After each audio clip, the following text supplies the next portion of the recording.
बिस्मिल्लाहिर्रहमानिर्रहीम। अस्सलामु अलैकुम वरहमतुल्लाहि वबरकातुहू नहमदुहु व नुसल्ली अला रसूलिहिल करीम अम्मा बाद। हज़रत अली कर्रमल्लाह वजहुल करीम की दूसरी शादी का बयान। हज़रत अली कर्रमल्लाह वजहुल करीम की दूसरी बीवी का बच्चों के साथ रवैया कैसा था? सैयदा फ़ातिमतुज़ ज़हरा रज़ियल्लाहु अन्हा की वफ़ात के बाद हज़रत अली कर्रमल्लाह वजहुल करीम ने उनकी वसीयत के मुताबिक दूसरी शादी की।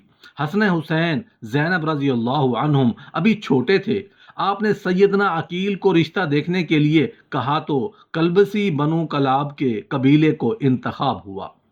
हज़रत अली कर्रमल्लाह वजहुल करीम की ख्वाहिश थी कि कोई ऐसी खातून हो जो शुजाअत, सखावत और ईसार की खसूसियात से माला माल हो। बनु कल्लाब की खातून फातिमा बिनत हज़म के घर रिश्ता भेजा तो सरदार हज़म यानी हज़रत अली कर्रमल्लाह वजहुल करीम के ससुर अपनी बीवी यानी हज़रत अली कर्रमल्लाह वजहुल करीम की सास के पास गए और पूछा कि हज़रत अली कर्रमल्लाह वजहुल करीम का हमारी बेटी फातिमा के लिए रिश्ता आया है। क्या आपने अपनी बेटी की ऐसी तरबियत की है जो नबी के ख़ानदान में ब्याही जा सके?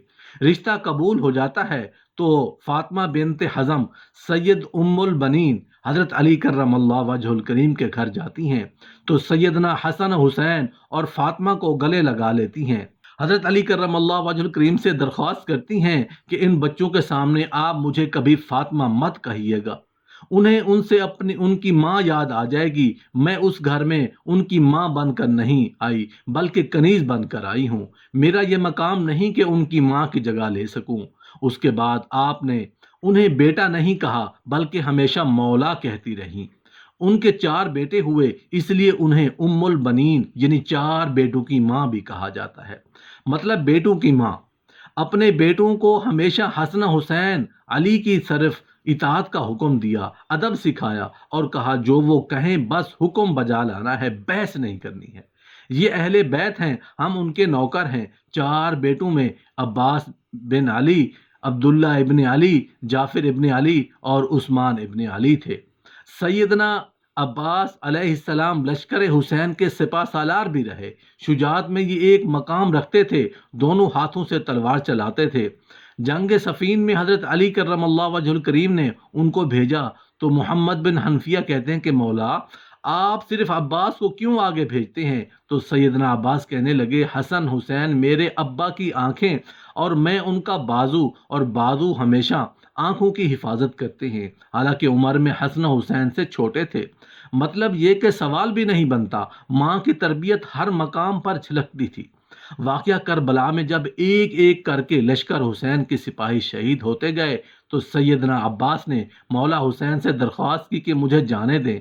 सैयदना हुसैन उनसे तलवारें ले लेते हैं कि बस अब्बास तुम पानी ले आओ। अब पानी लेने जाते हैं तो यजीदी लश्कर उन पर हमला कर देता है। दोनों बाजू काट दिए जाते हैं जिन्होंने हुसैन की हिफाजत करनी थी। घुटने में तीर लगता है, हुसैन आली मकाम की आंखें उभर आती हैं।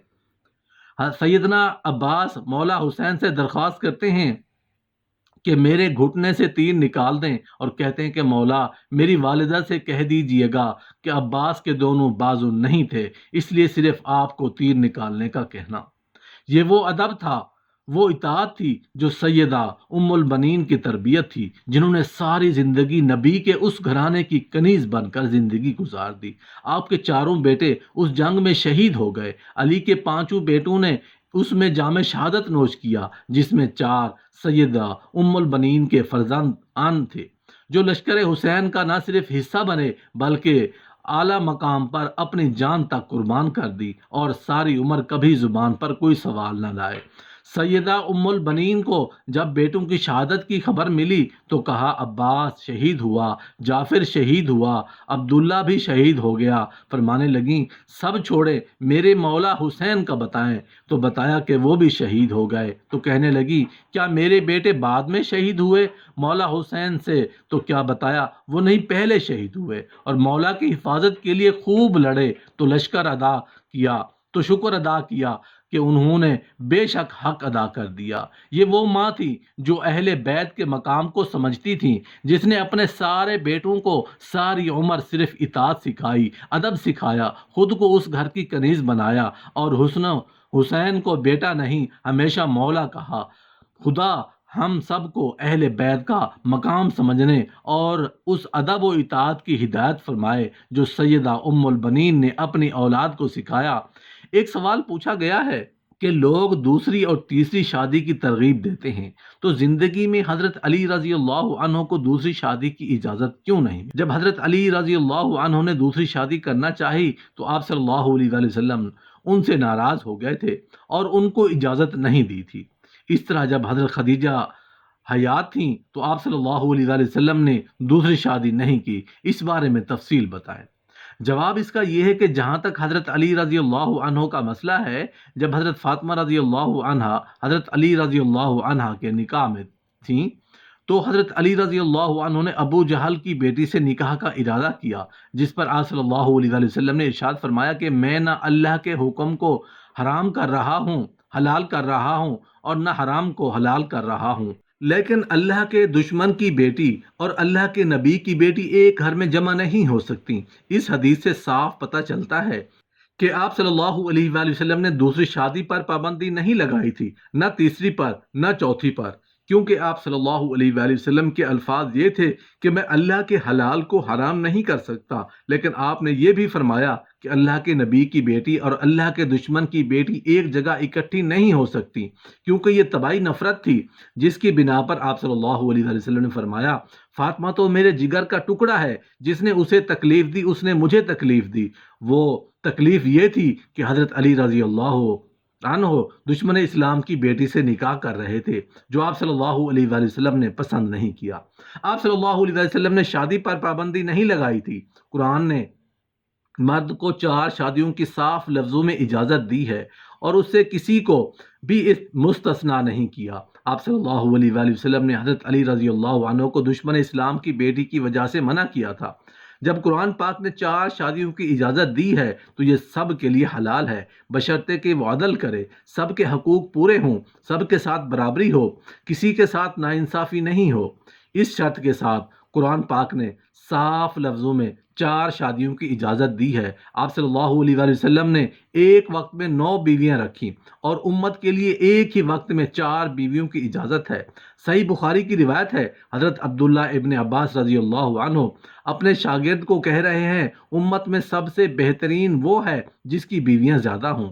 رسول اللہ صلی اللہ علیہ وآلہ وسلم کے صحابی مسند احمد کی روایت ہے، فرمایا ہم سب سے جو بہتر تھے محمد صلی اللہ علیہ وآلہ وسلم، کیونکہ ان کی بیویاں زیادہ تھیں۔ سنت ہے آپ نے سوائے عائشہ کے باقی ساری عورتیں مطلقہ یا بیوہ کے ساتھ شادی کی۔ آج معاشرہ اس کو عیب سمجھتا ہے۔